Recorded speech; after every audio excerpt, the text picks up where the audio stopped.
Ladies and gentlemen, we are in a Chrome browser here and I'm going to show you how to share your Google Drive link. So let's jump into it. The first thing we want to go ahead and do is navigate to the right of our page. At the top, we'll see the 9-dot menu that gives us our Google Apps. We're going to navigate now and look for Drive, and we're going to click on that, and it will now open our Google Drive. Now the steps from here are relatively simple. We're going to go ahead and look for the item that we would like to generate a link for. So let's just say that it's this one over here, and we're going to go over to the right hand side and we're going to click on the three dots. Alternatively, you can just right click anywhere within that item, and we're going to look for the share icon, and then we're going to look for the share icon again. Now what will happen is you'll load a window whereas you can define all the properties of your link.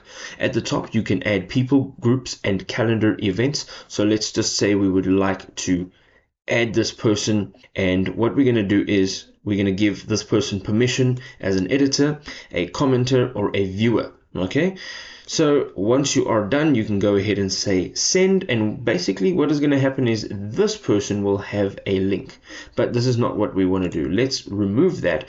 Alternatively, we can go down, and as you can see, it says general access, and here currently it's restricted, so only people with access can open with the link.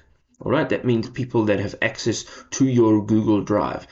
So right now, people with access, it's only me. So what we want to do is change this to anyone with the link. Now, anyone with the link will be able to view this particular file that we are generating the link for. It does not mean that if they are able to access this file, they can see everything else within your Google Drive. What we want to do now is go ahead and we want to tap on viewer on the right hand side, and again you can change the role from viewer to commenter to editor, and we're going to go ahead and tap on copy link, and we're going to tap on done. Now you've copied the link and you can share it on any platform that you would like to do. All you have to do is go ahead and use Control V. This will paste the link. You can use WhatsApp, Facebook, you can email it, or any other option that you'd like. Now if you'd like to know more about some Google products, you can go ahead and explore our channel. We've got tons of awesome content to help you learn and help you grow. We'll see you over there, folks. Peace out.